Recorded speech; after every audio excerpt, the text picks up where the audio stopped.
como vocês já sabem, vou falar aqui um pouquinho sobre os desafios de usabilidade, né, que a gente encontrou construindo o nosso chatbot para venda de planos, né? Eu trabalho na Claro Brasil, como vocês podem ver aí na capa. E a ideia aqui é justamente poder compartilhar com vocês os aprendizados que a gente teve ao longo de todo esse processo, né? Tanto da criação ali do chatbot, quanto do processo de testes de usabilidade que a gente fez. Vou sempre falar a gente porque, né, é um trabalho em equipe, não tem nada, senão não se constrói nada sozinho, né? E no finalzinho eu falo um pouco dessa equipe maravilhosa. E preciso dar só um último aviso, gente, antes de começar de verdade. Eu sou a feliz proprietária de 2 gatas. E gatos, assim, eles se comportam como eles querem, né? Vocês já devem saber. Então não se assustem se aparecer um parzinho de orelhas aqui, uma cauda passando na frente, tá tudo certo, tá? Eu sempre brinco que as minhas transmissões são pet friendly, então vale o aviso, tá bom? Bom, então começando, vou começar lá do comecinho, né, falando de como que foi a construção desse bot, né? Como eu falei, é um bot para e-commerce, né? Ele tem uma especificidade ali que é para venda de planos. A princípio, a gente começou com a venda de planos de internet fixa. Então, eram planos residenciais, né? Só para quem queria contratar internet fixa mesmo. O bot, ele foi todo construído no processo com dados que a gente tinha de todo o e-commerce da Claro. Então, a gente já tinha histórico de venda, os planos que eram mais interessantes, né? Ainda bem que eu avisei sobre a gata, porque ela já chegou. E a gente construiu todo o nosso bot a partir desses dados que a gente tinha ali do e-commerce, né? E ao final desse processo de construir esse chatbot, quando estava ali em vias já de se tornar um MVP, né? Não sei se todo mundo está familiarizado aí com o conceito de MVP, que é o Minimum Valuable Product, né? Então, é um produto, o mínimo viável para aquele produto rodar no mercado e para ele poder também atender as necessidades dos clientes que a gente teria ali que queriam interagir com ele, né? Então, quando a gente chegou no finalzinho ali, que estava virando esse MVP, a gente tinha uma série de hipóteses. Eu vi que o Michael falou sobre hipóteses, né, na palestra dele, que foi maravilhosa também, e a gente estava seguindo bastante nesse caminho, né? Então, tinha muitas coisas, a gente estava num contexto específico, era um produto muito novo também dentro, né, da empresa, dentro da Claro. Então, a gente entendeu que seria um momento interessante para fazer testes de usabilidade, né? Para trazer as possíveis pessoas usuárias para mais perto da gente, para que a gente pudesse entender de fato como que esse bot ia se comportar e como que as pessoas entenderiam ali todo o nosso produto. E para o que a gente estava olhando, né? O que foi drivou ali de forma mais forte todo o nosso processo dos testes de usabilidade. A usabilidade do fluxo, né? Então, levando em consideração que a gente está dentro de um contexto de venda, esse fluxo ele precisa ser fácil de usar, ele precisa estar enxuto para que a pessoa termine ali de uma forma fluida, né? O conteúdo, então a gente queria compreender se os termos que a gente estava usando estavam aderentes à nossa audiência, se as mensagens estavam claras o suficiente, né? E se o conteúdo todo, junto com a usabilidade, estava fazendo sentido, que aí é o nosso terceiro ponto, né? Experiência. Então, o que dessa experiência que a gente estava propondo poderia ser também, poderia trazer pontos de evolução, ou a gente entender que, olha, legal, essa hipótese aqui que a gente levantou realmente está maneira, está funcionando super bem. Aí a gente começou, de fato, o processo dos testes, né? Como que foi isso? O levantamento de todas essas hipóteses, então a gente se reuniu ali, os times, né, para entender o que que a gente ia, porque, né, tinha muitas coisas que a gente queria entender, então como a gente precisava focar, a gente fez o levantamento dessas hipóteses, criou um documento ali que foi mais ou menos um briefing, acabou virando, um guia ali, para os passos seguintes, né. Nesse processo todo, a gente teve bastante ajuda do time de pesquisa da Claro, que nos ajudou aí, a partir desse momento do briefing mesmo, né, dessa criação de direcionamentos, a fazer o recrutamento das pessoas, né, que iam participar, o perfil desses clientes, né, eram clientes já da nossa base. Entender um pouco melhor o que que a gente ia precisar, né, o ferramental ali que seria interessante. Então esse processo tanto de levantamento de hipótese, quanto dos alinhamentos ali que a gente teve com o time de pesquisa, foi bastante importante para o próximo passo, que é a criação do roteiro, né. O roteiro ele funciona, como uma guia também dentro do teste, dentro da sessão ali do teste, né.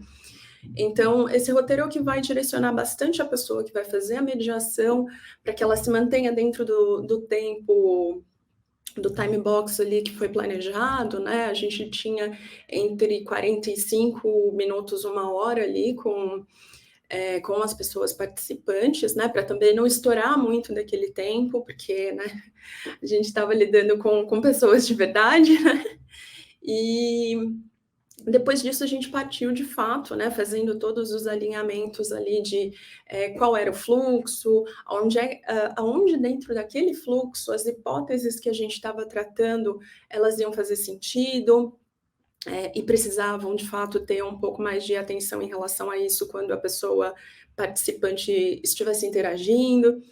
E a gente partiu de fato para a aplicação desses testes.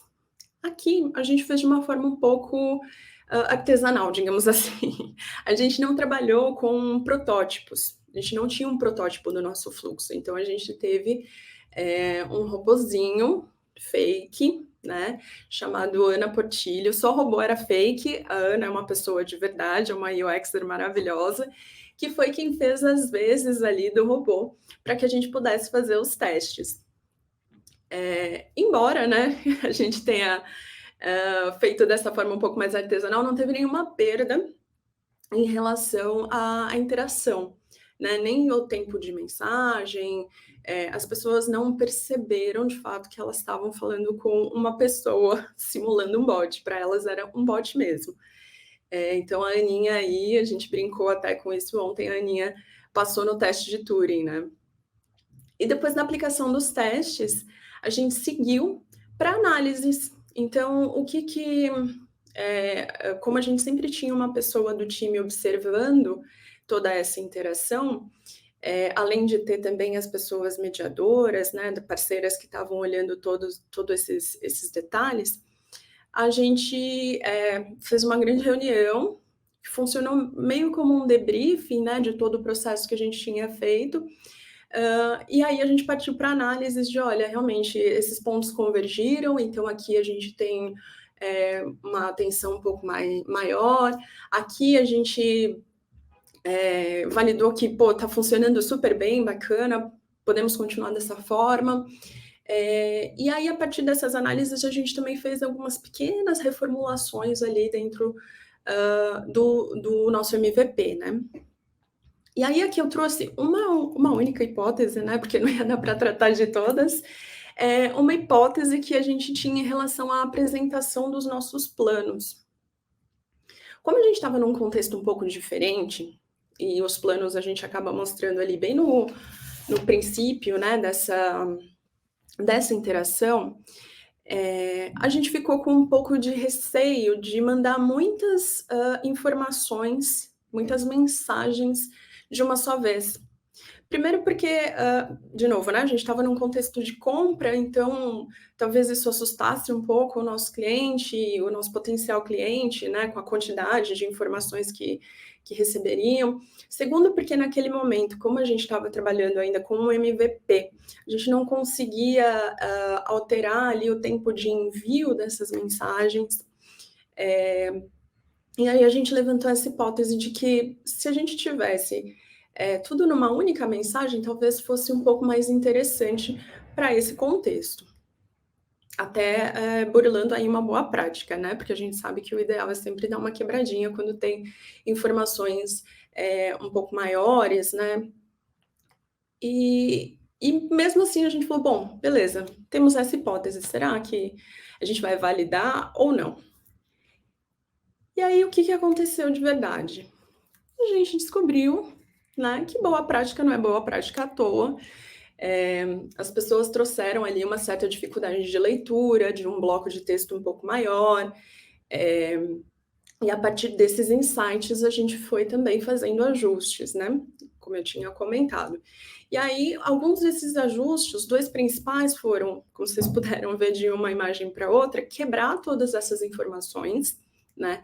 E aí o que a gente percebeu de uma onda de testes para outra, é que a leitura foi mais facilitada, de fato, as pessoas acharam que estava mais claro.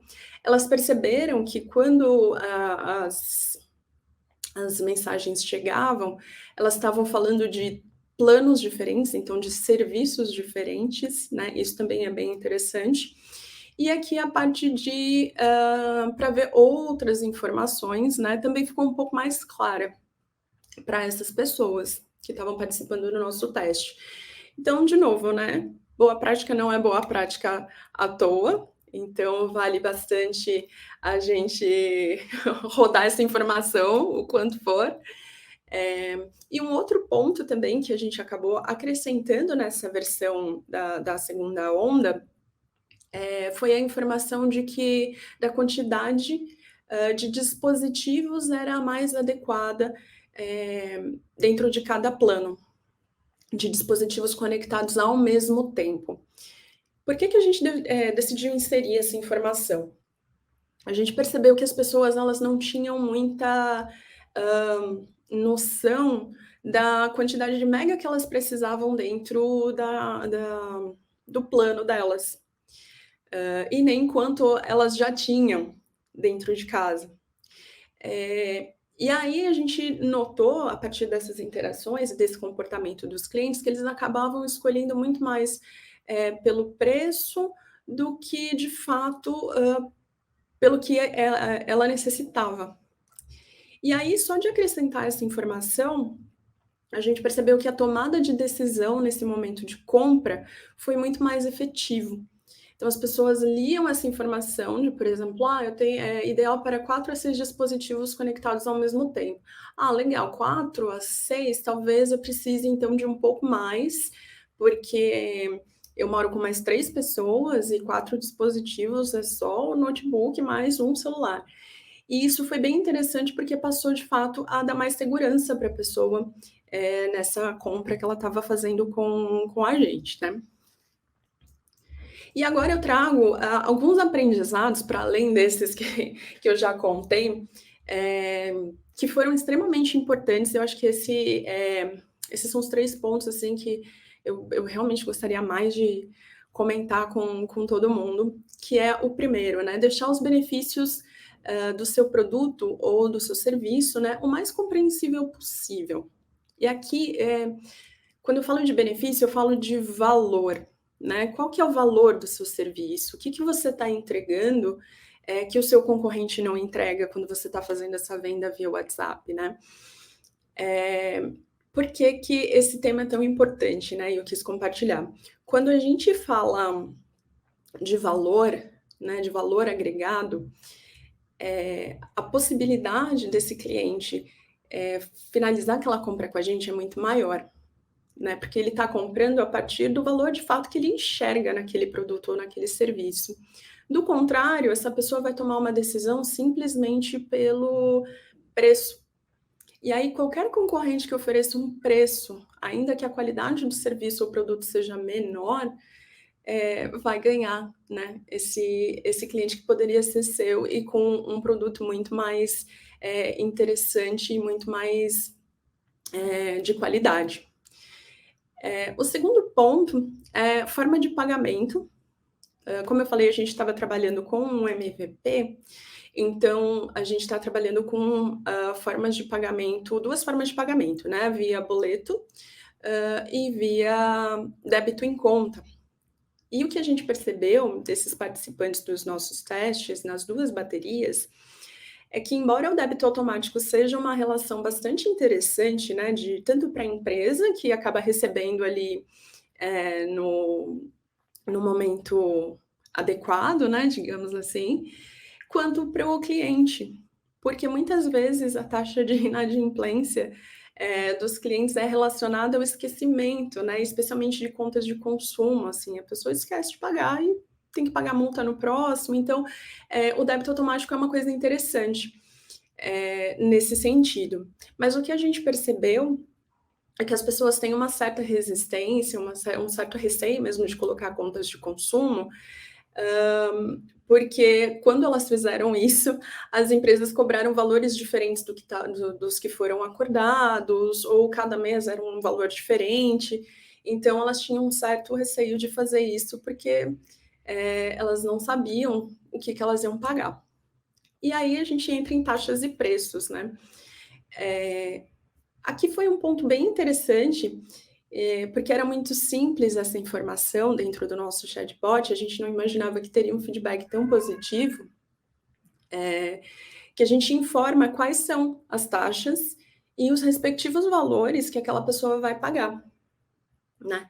E a gente percebeu que isso transmite uma confiança grande no momento da compra, né, que tem a ver com essa questão do débito automático, da forma de pagamento, né? Então, eu me sinto mais segura para ter um débito automático, porque eu sei que o valor vai ser esse. E, ao mesmo tempo, traz uma transparência em relação à marca, né? Então, enfim, se está dentro desse contexto de e-commerce, você consegue deixar isso um pouco mais transparente mesmo para o seu cliente, mesmo que a taxa seja grátis, né? Olha, você não vai pagar isso aqui, né? É muito interessante, as pessoas realmente se sentiram até mais conectadas com a marca a partir dessa informação, tá? Bom, acho que eu tô no horário ainda, não queria ultrapassar. Queria agradecer, já estou no finalmente aqui, esse time lindo, maravilhoso aqui, que foi óbvio que esse time cresceu muito desde que a gente fez todo esse processo, tá? A gente tem várias pessoas novas, mais UX writers dominando esse mundo, mas essas foram as pessoas que participaram aí de todo esse processo que eu trouxe para vocês. Se tiverem perguntas, a gente conversa daqui a pouco, respondo já, tá bom?